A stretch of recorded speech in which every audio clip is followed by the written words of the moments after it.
Futurecast. Our marketing leads to sales. Sales generates revenue. Revenue is then what we need to learn how to love on and track and grow. And we need to understand our metrics and not make ourselves wrong about that and hop back into, who am I stuff, but to really keep growing the business. I think numbers are everything.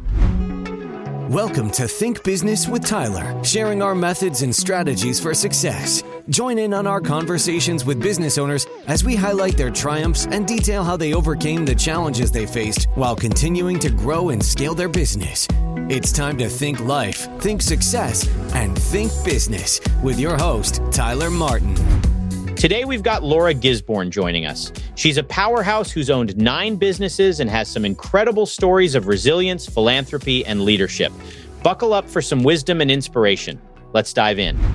Hey, Laura, welcome to the Think Business with Tyler podcast show. How are you doing today? Good, Tyler. Thanks so much for having me. Yeah, thanks for being here. I am so excited to have you. I've actually really been looking forward to this conversation. When someone's had 9 businesses, you're like after my own heart. I haven't quite got that many digits. I know you just have a wealth of wisdom and probably good, bad, and ugly experiences that you're going to be willing to share with us. So I'm excited to go into that. But I always kind of get ahead of myself and talk about things before we get into who you are. I'd love to learn. Just tell me a little bit about yourself professionally, where you're at in life professionally, and then maybe something personally that you're open to sharing. Yeah. So thanks for asking. And again, I apologize for rushing in here and being like, oh, great, it's a holiday weekend. Let's get it together. I'm really excited that we were able to make this time together happen. Me too. And so where I am professionally is I'm really in a legacy season of life. So when you talk about having your businesses and having a few more businesses, I probably have just been at the game a little longer. That's really what it becomes. And one business gave birth to the next business. Like many entrepreneurs, I saw a need in the marketplace. I was excited about, building a better mousetrap, for lack of better words. And, then that business started to birth another business. So they didn't all happen at one time. They happened, consecutively, concurrently. Sometimes they happen at the same time, but usually no more than 3 or 4 at a time. So I will say that.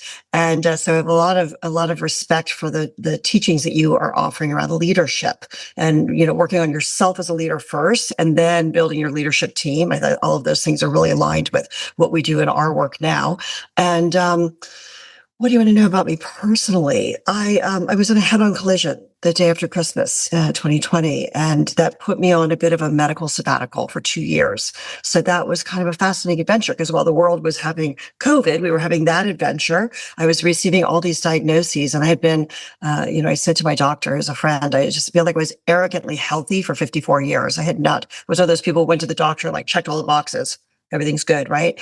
And so it's just been a deep spiritual journey for me. It's been a deep awareness journey. It just brought myself and my family a whole nother layer of gratitude for our blessings, and just really glad to be here. So thanks for asking. Thank you.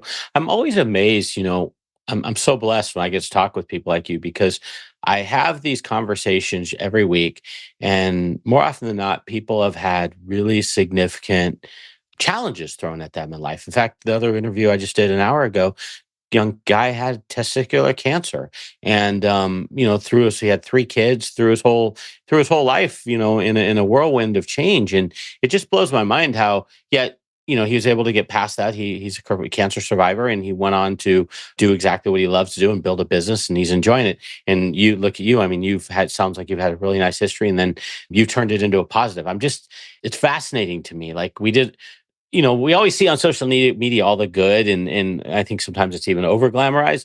We don't hear people have a lot of trials and tribulations. Would you agree with where I'm taking this thought process?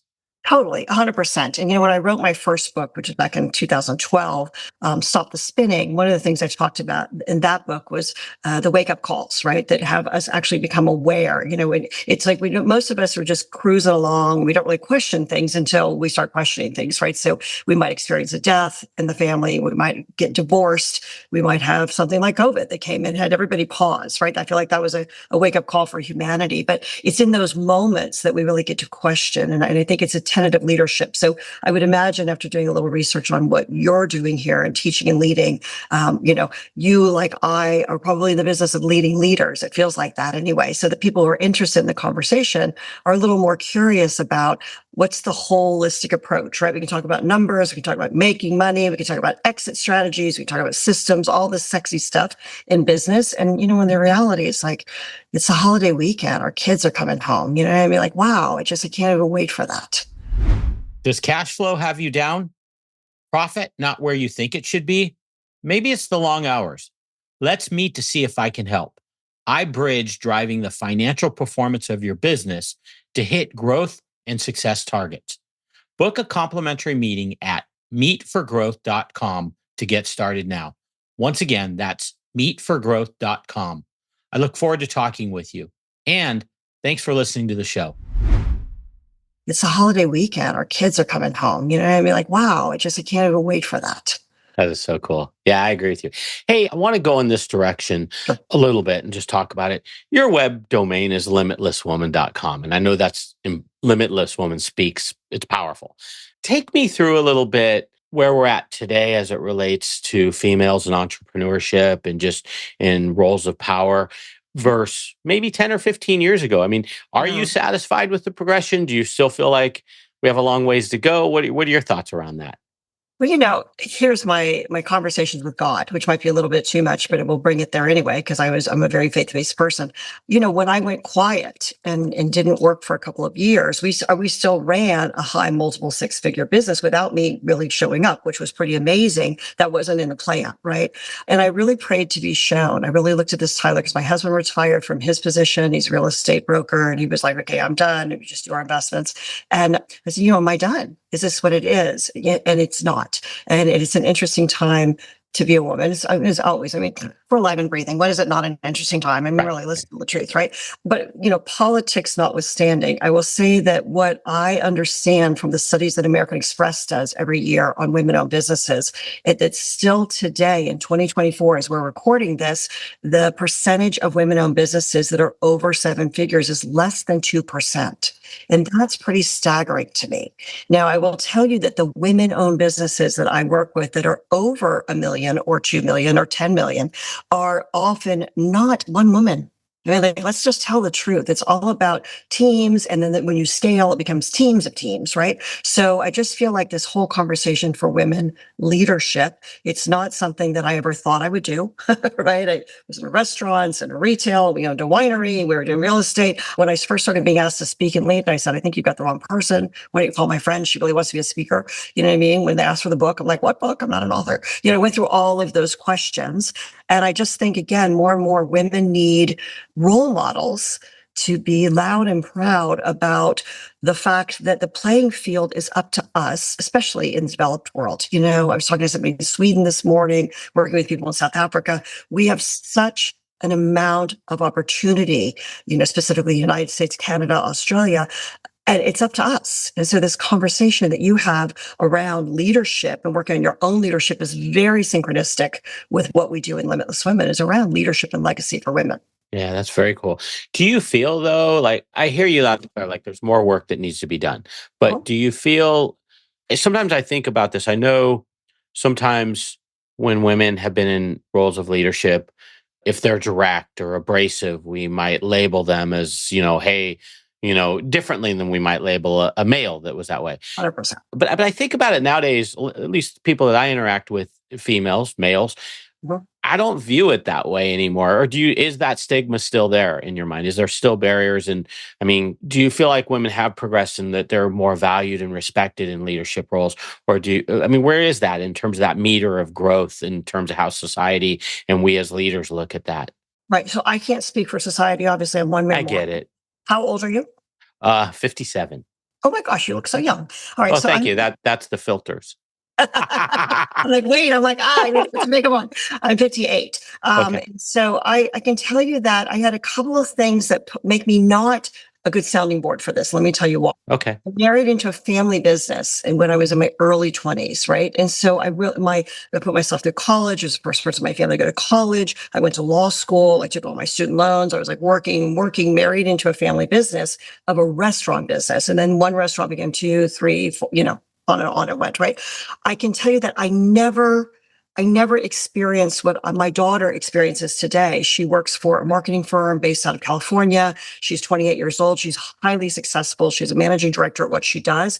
And she has a powerful voice, but I never worked in a corporate environment. That's one of my challenges with answering the question of how is it for women? What I know is that because the opportunities for entrepreneurship are off the chain, women can have a choice if they decide to. If they decide to actually get in action. And is somebody going to call you aggressive versus assertive? Probably.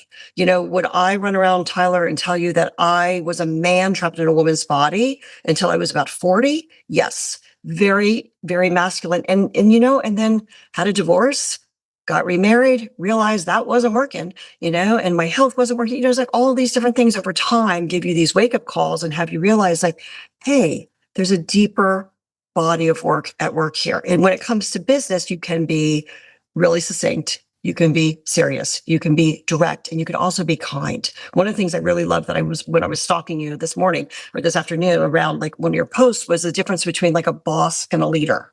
And it's so, if you're taking a disc test, I mean, I was doing Oh yeah.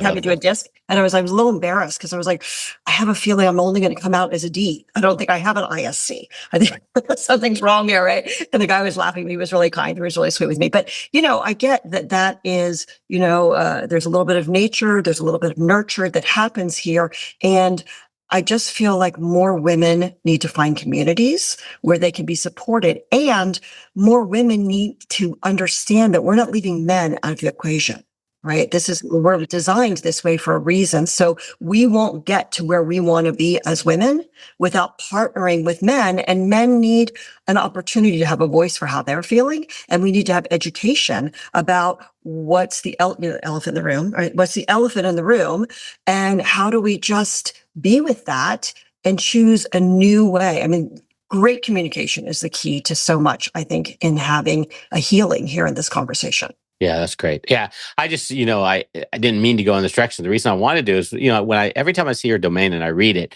I just love that thought of being limitless. And I think it's just so powerful that those words, when you put them together, limitless woman, I think it's awesome.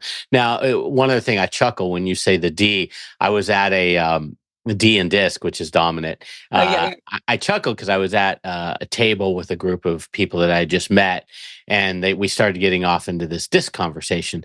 And I kind of sunk in my chair a little bit because I was a little nervous, saying, yeah, I'm like high D or whatever. They're going to start to judge me. So I can relate to that.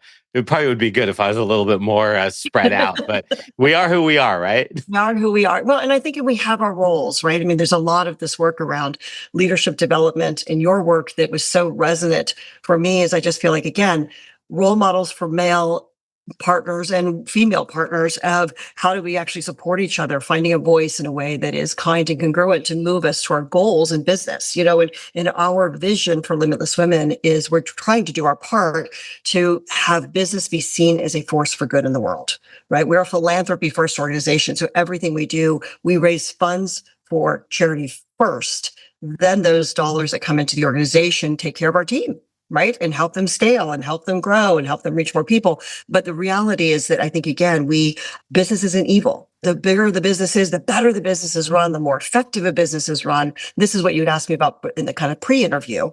What if we're building great profits to provide sufficiency for ourselves?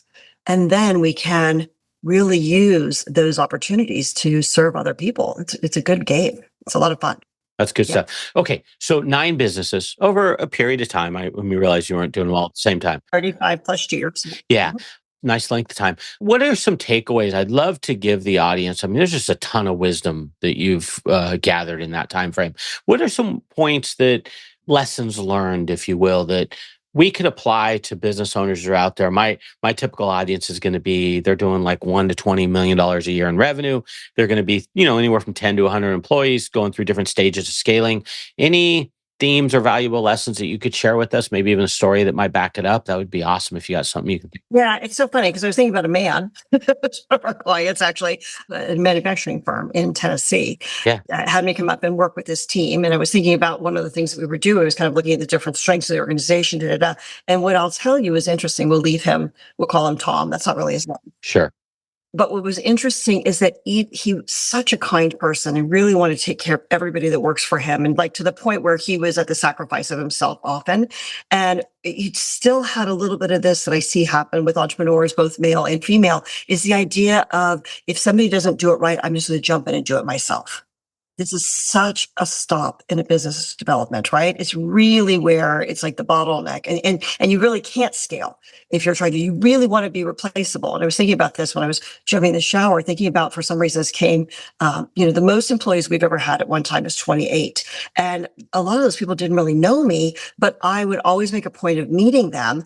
Not necessarily as the first interview, hopefully as the last, if it was a win for them. But then I would say to them, you're going to see me at holidays. You're going to see me, here's my number, call me if you need anything. But no news is good news when the organization is running without you as a founder. So that to me is the faster you can get to where you're not a part of day-to-day operations, the more your business can scale and reach more people. And I think, again, that's just for us having one location of brick and mortar, we could wear every hat. People would say to me when I was young, what do you do? I'm like, I'm a waitress, I'm a dishwasher, I'm a cashier. We had, our first little restaurant. You did whatever needed to be done. But as soon as we went to location number 2, that wasn't happening. Location number 3, for sure, it's not happening, right? So brick and mortar really forces you to get out of trying to rescue everybody because you just can't be there physically, Yeah, But I think in a digital world, it's a little too easy for founders and CEOs to jump in on nights and weekends and try to fix things. How did you get to that point, though? It sounds like your family was in entrepreneurship, so you kind of leveraged off of that. Is that correct? My ex-husband's father. Ah, father. Okay, Not my current husband's father. But yeah, so my ex-husband's father was probably like I'm thinking a lot of people that are listening might have read Rich Dad, Poor Dad, Robert Kiyosaki, sure. right? So I came from a family that really was not entrepreneurial, did not have means, not have an education, and married into a family where my father-in-law, and he's passed now, but he was an incredible entrepreneur and very self-made, very self-made. Now he did too much himself often, but he was really, just was really wise and encouraging. But I'll tell you the other thing too. We all worked 7 days a week back then before we had kids. Really? It was not healthy. It wasn't a healthy entrepreneurship, but it was successful. We had our first $1 million business when I was in my early 20s. So I can tell you that that's that piece of, finding the balance, finding the why, finding that piece that is, how do you get to have both? Yeah, it's interesting. So, and I want to take this deeper in how you got to this point where, because your whole answer was around, hey, how do I get out of the business? Basically, make sure you're delegating and you're not everything revolving around you. So I want to get into that. But what's interesting to me, what's fascinating, is I had a guest a couple weeks ago, sold his business for 9 figures, Yep. 21.6 multiple, insane multiple. Fantastic. But he was working 70 hours a week. And then I interviewed someone the next week, sold his business probably for about $10-15 million type of money where he can retire and he's living a good life. But his whole thing is, I just want to enjoy life. I didn't even want to be that involved. And my whole thing was getting out of things. So what is right is what is wrong, for one. I guess I'd love to know your thought process. And 2, how did you know? I mean, you were brought up in this thing where it was 7 days a week and you were working really hard. Where did your mindset come to be like, nah, there's got to be a better way. I shouldn't have to do this. Was probably too much personal information you don't want to know, right? It was a lot of therapy. It was getting divorced. Okay. It was a lot of personal development stuff that had me wake up. And I'll say from a business perspective and again, my stuff is pretty transparent. You can find it online. But there's a man named John Warlow. Do you know him? Oh, yeah, John. Yeah, his books, yeah. Yeah, he featured me in his book. And I will tell you, I was honored to be interviewed and asked about this, but I think his book, Built to Sell, is just so good. I don't remember the title of the second one, but he's got the right idea in mind. When we did our first businesses, we didn't really know what we didn't know. Right. And then as we started growing, we sold a business and so on and so forth.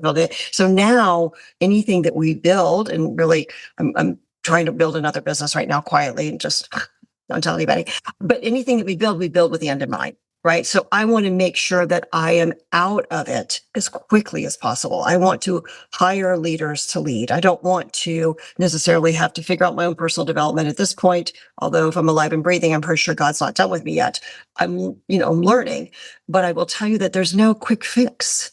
I was talking to this woman in Sweden this morning right before I got on with you, and she and I were talking about, she'd been in business 2 years, what's going on with her whole practice. And I said, give yourself a break. the first year, none of us really knows what's happening. You could have the greatest business plan, you could have venture capital, you could have all this stuff going on. You still don't know which end is up because you're going to get into the market and do the action to figure out what's happening. In the second year of most businesses that I've owned and that I've supported, the second year, you're taking everything you're making and you're reinvesting it if it looks like it's got a proof of concept and it's going to go. By the time you hit year three, and you can be profitable sooner, Tyler. So don't hear that you can't make money. I'm just saying, like, you're going to reinvest to really build to scale and do that, so that you have an exit that's exitable, right? I think when you get to the place where it's flowing, you got to be out of day-to-day operations as much as humanly possible so that you can build a team of people who can lead it and become the human asset and go on without you. I mean, it makes me so happy when I go back to Sedona, Arizona and see the Art of Wine, which has been sold twice total. I sold it and then somebody else sold it. The next buyer sold it, and they've completely expanded. Now, we were licensed. We shipped wine to 37 states back in like 2007, long time ago. So it's really cool for me to see that business growing and going with a whole new team of people. It's super cool. If you're a business owner feeling stuck in your business, overwhelmed, responsible for everything that happens, and working long hours, Tyler helps his clients develop processes, hire high-performing team members, and better understand their financial metrics and numbers to allow for a more predictable, less hands-on business. To schedule a free, no-pressure consultation, head to thinktyler.com and click the meeting button. Tyler would love to see if he can help you work on your business, not in your business. Schedule a consultation today at thinktyler.com. Think life, think success, think business. So what's it like to buy your first cryptocurrency on Kraken? Well, let's say I'm at a food truck I've never tried before. Am I gonna go all in on the loaded taco? No, sir. I'm keeping it simple, starting small. That's trading on Kraken. Pick from over 190 assets and start with the $10 in your pocket. Easy. Go to kraken.com and see what crypto can be. Not investment advice. Crypto trading involves risk of loss. Cryptocurrency services are provided to U.S. and U.S. territory customers by Payward Interactive Inc., PWI, DBA Kraken. View PWI's disclosures at kraken.com/legal/disclosures. Ready to launch a career and future you can be proud of? Welcome to Merrill, where an industry-leading advisor training program will help you get licensed. And with lead gen support from Bank of America's vast customer base, you'll get the referrals you need to establish your own practice. It's time to see your career charge forward with Merrill. Apply now at careers.bankofamerica.com. Copyright 2024 Bank of America Corporation. That business growing and going with a whole new team of people is super cool. That is really cool. Now, getting back to like this running where you're not heavily involved in the business, where are you in terms of your own leadership style? Are you a run it by the numbers type person? Like, does your leadership team provide you the numbers and that's how you're kind of keeping an eye on the business? What level is ideal for you to be involved? That's an interesting question. So yes, I agree. Numbers are everything. Numbers don't lie. You've got to know your seasonality. You've got to know how your flow is. You've got to know what your triggers are, what's bringing in sales. I think you've got to know all those things in your business. And I'll tell you the beast that I think if there's a beast, when we teach business, we have a business school. And so we teach the system about how things have to happen in order, right? So if somebody doesn't really they've got a big vision for what they want to create, and then they try to jump into marketing, but they haven't clarified the vision, the culture, the mission, a solid business plan, and tested it. Because I live in Austin now, everybody's got it's like the new San Jose, right? It's like very tech. Yeah, You're for all sure. excited, women in tech, guys in tech. It's very exciting. I'm like, that's great, but how are you going to make money? You know what I mean? Like, sell something first and then talk to me. So that's a piece. So I think this whole idea of marketing as one of the most important parts of your business doesn't come naturally to most visionary people. I see a lot of creators, I hear a lot of people that have a lot of vision, but they don't have necessarily the discipline for marketing and for finance. So I think those are the two things, right?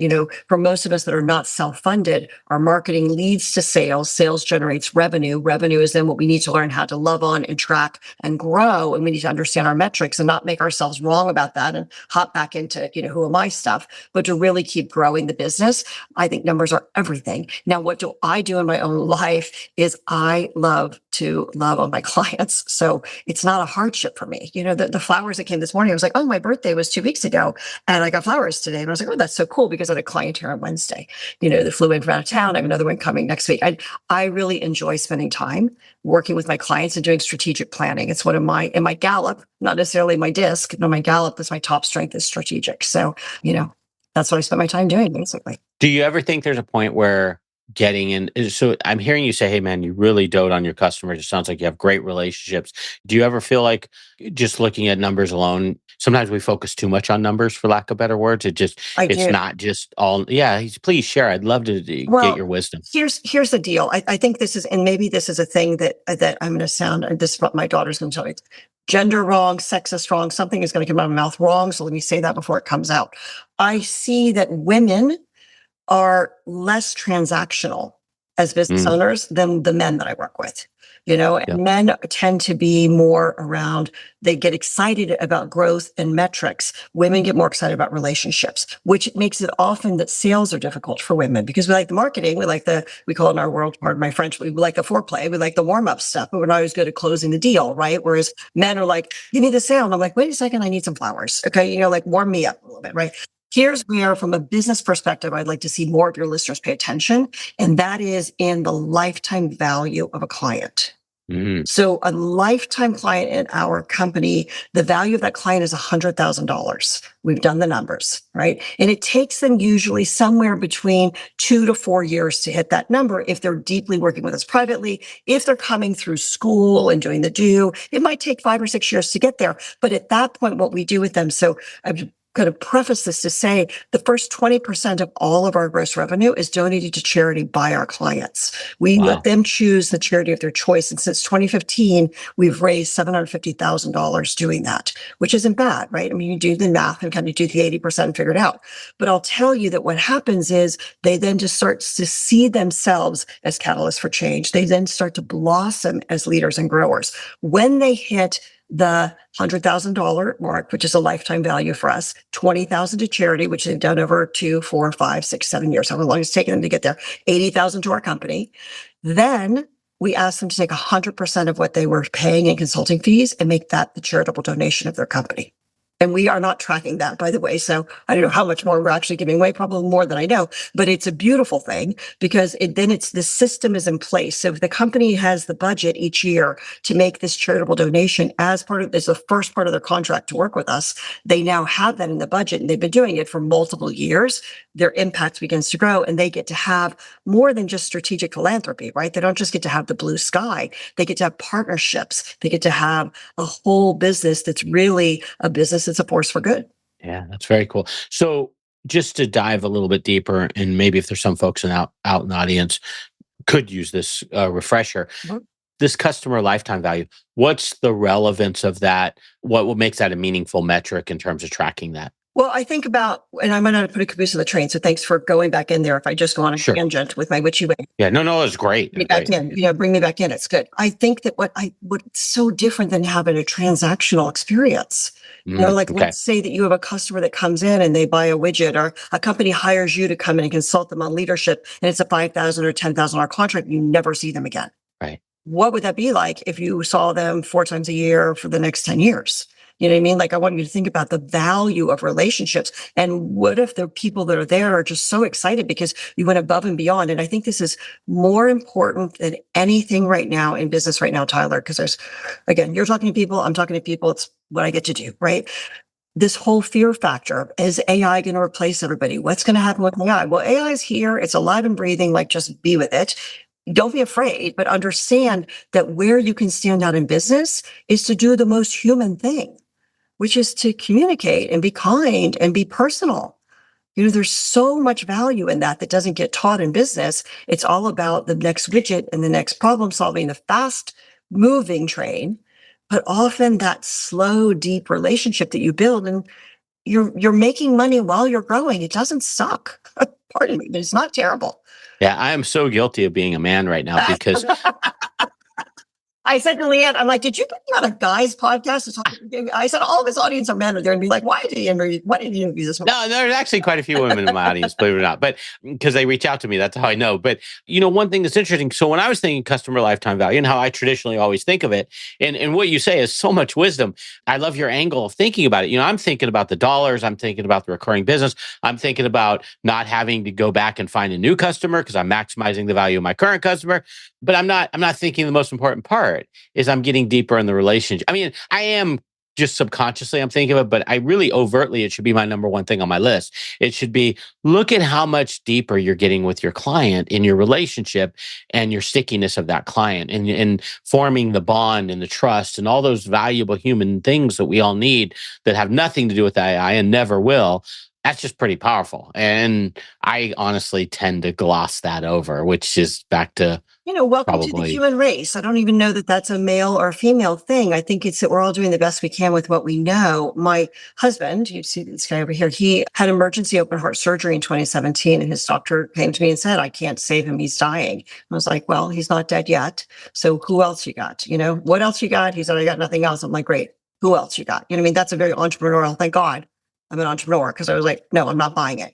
And he's still here and he's well. And I'm just so grateful for that. But I will tell you that whether you've had that type of life altering moment or not, you can choose each and every day to decide what's important. And, the people around you, I think when it's all over, you're going to want to be saying like, hey, I spent time with people I loved. And if that happens to be your customers and that happens to be your clients, and that happens to be your team members, what a win.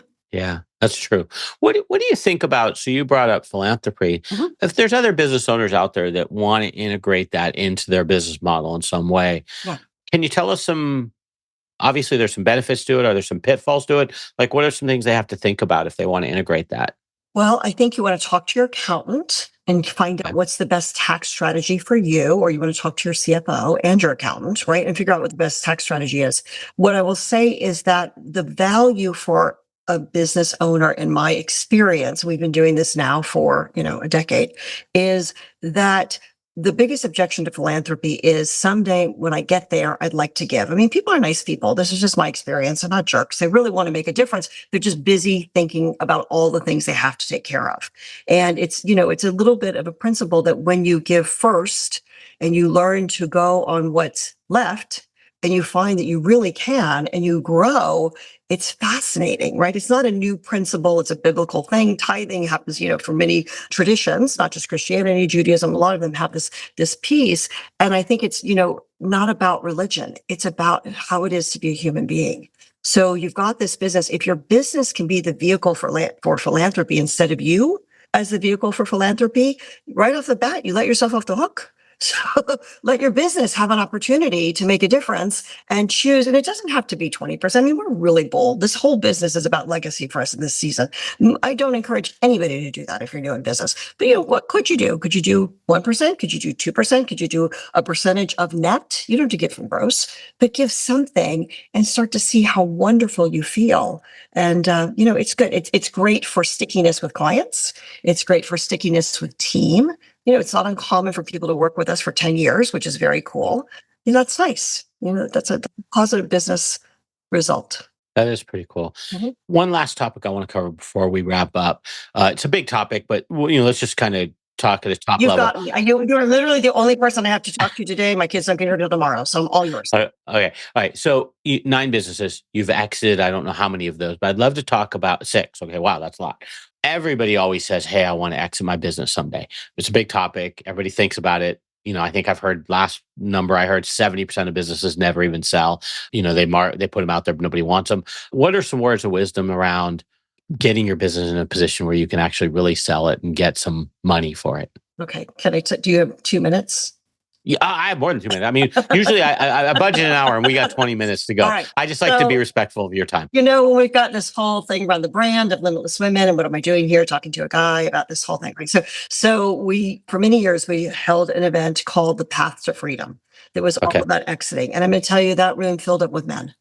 It was not filling up with women. And because even women would come to the women's thing, right? They come to the flow retreat, they come to Limitless Women, but they did not want to come and talk about selling their businesses because they kept seeing their business as an expression of themselves, right? So this this integrated thing. Now that can be a function of micro business versus a true small business or a larger growing business, right? So be a function of that a little bit, but it's also like a personal identity issue, right? So I would say that what I said a little bit ago about how are you out of operations every day? So if you decide to go off with me to Africa to meet with some women that we're doing fundraising for, what's happening while you're gone? We had our biggest day ever when we were out of the country on the other side of the world. It was fantastic. I was like, oh, hallelujah.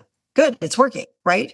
So this is the thing I want to say to you. It's like, you've got to really look at the systems that you have in place. Now we teach pillars of business. I feel like every business is unique. It all has its very unique stuff, and so are the founders. However, there are foundations in every business, in every industry. There's foundations of leadership, the foundations of marketing, sales, finance, team, and operation. And in our world, legacy. Because what's the purpose, really? When you get to a certain point, what's the purpose? You're good. You've got sufficiency. So now what? So, we're kind of in that place beyond self-actualization. So those pillars all need to have systems. And when you start to scale, you start to have teams of teams, right? But it's not you being in all those places. It's like, how quickly can you choose in order the things that are going to drive revenue for the company and have it be profitable, and really don't lie to yourself, really understand your numbers, not just make more, but actually learn to keep more and grow what you have, that type of thing. When those things are systemized, you should find yourself with very little to do, which is great. And that's one of the reasons we've had so many companies. We opened up a clothing store. We opened up a clothing store because we had a tasting room for the art of wine before we even had the winery. We just had this little tasting room. My husband wanted to take over the wine business in Arizona. I was like, you don't even drink wine. What?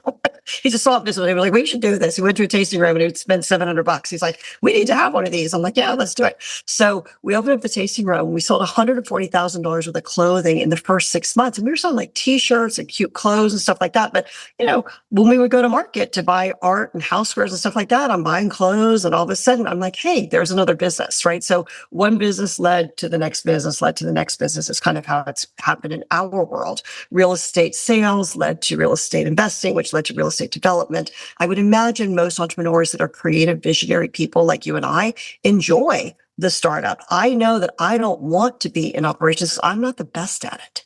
I'm good at what I'm good at, but you don't want me taking your credit card and calling me about stuff. Like, I'm not that person. I got no patience. Yeah.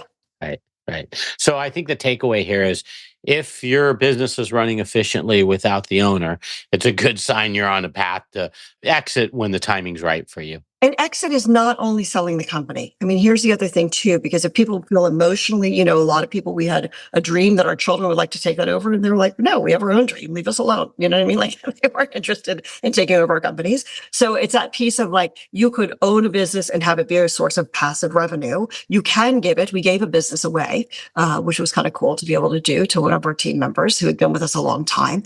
There's lots of ways to exit, but what you want to figure out is your financial sufficiency first, right?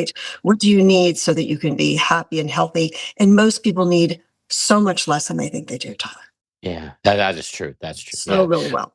I do want to touch on just your comment, though, about you ran this seminar and you found it was for women and men showed up. Yes. You kind of dug a layer deeper, and it's because potentially women feel so connected that their business is a part of them.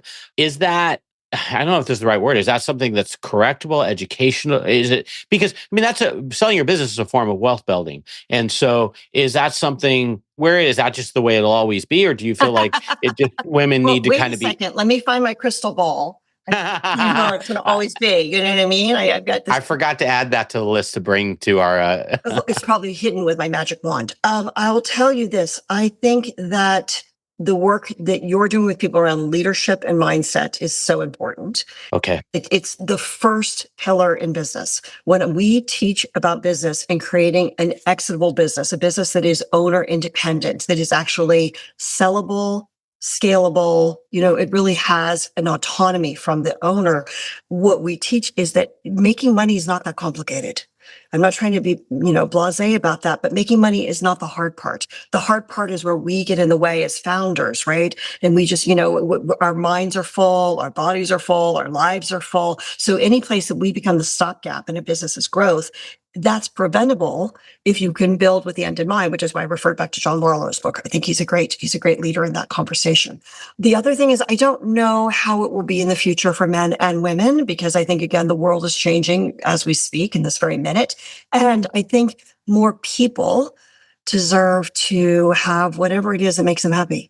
You know what I mean? I think if we want to build businesses as something that takes care of ourselves and takes care of our families and takes care of our communities, and we do it well, there will be much more than that.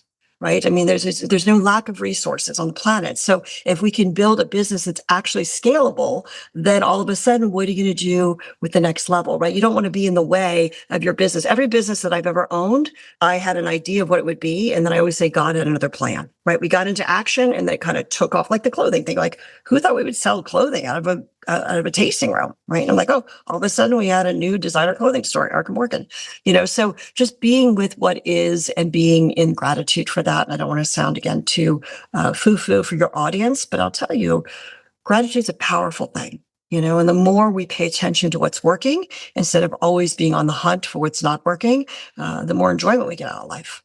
Yeah, I love that. Good stuff. Okay, hey, I'll put this in the show notes at thinktyler.com when we publish. Limitlesswomen.com is your website. Now, I know if they put a -apply is a domain they can go to. At that apply, what are they applying to if they go there? I have no idea. Okay, I probably made it up. Not my job, but I will tell you that, on that website, there's a lot of cool things. We have our own podcast. We have, 8 years of giving away free gifts on Fridays. We believe in giving. So there's all kinds of good stuff out there. And, just follow the breadcrumbs. If you want to connect with me, just, reach out. There's a contact form. That's probably the easiest thing to do. Does cash flow have you down? Profit not where you think it should be? Maybe it's the long hours. Let's meet to see if I can help. I bridge driving the financial performance of your business to hit growth and success targets. Book a complimentary meeting at meetforgrowth.com to get started now. Once again, that's meetforgrowth.com. I look forward to talking with you. And thanks for listening to the show. If you want to connect with me, just, reach out. There's a contact form. That's probably the easiest thing to do. Cool. And tell me a little bit about your podcast before we wrap up. Yeah. So I look for women who are, and I've had one man that I've interviewed, but I look for women predominantly who are role models for other women in that they felt the fear and did it anyway. When people ask me often, am I the limitless woman? I say, no. Let me tell you the story about Monica Narikawabwa, who had her first pair of shoes when she was 13 years old, got a college scholarship, went to England, earned a master's degree in public policy, became an Obama fellow, and then decided to go back to Uganda to start a nonprofit. These are the women that are in the trenches doing the do. I happen to be a person who was born in the United States. I have, a hard childhood by US standards, but I had a roof over my head and had access to education and people who saw me when I couldn't see myself. So now that I'm the elder and I get to give back, I just want to have more stories of inspiration and motivation for those emerging leaders that are coming up right behind us. I love it. Now, what's the name of the podcast? What do you think? It is Limitless Woman. Okay. Got it. Okay. That's easy. I'll put that in. I'll put a link to that too, so people can find it. Yeah. I can't thank you enough. A lot of wisdom in a short amount of time. I feel like we could have talked for a lot more time. I love that we talked for a while. I was like, okay, it's 20 minutes. Let's keep going. So just thank you for the deep listening. And I just really appreciate it. And please let us know how we can support you, how we can get the word out, what we can do to promote for you. I think, again, it's like I said, none of us is going to get there alone. Let's get there together and support each other. And I just appreciate the invitation. Okay. Have a great long weekend. And thanks again. Okay. You too. Happy holiday. Okay. Be well. You too. Bye. Take care. Bye-bye. That's all for this episode of Think Business with Tyler. But we have plenty more resources to help you in your pursuit of business excellence on our website at thinktyler.com. If you'd like to be featured in a future episode of the show, feel free to reach out to us on social media at think_Tyler. We look forward to helping you think life, think success, and think business.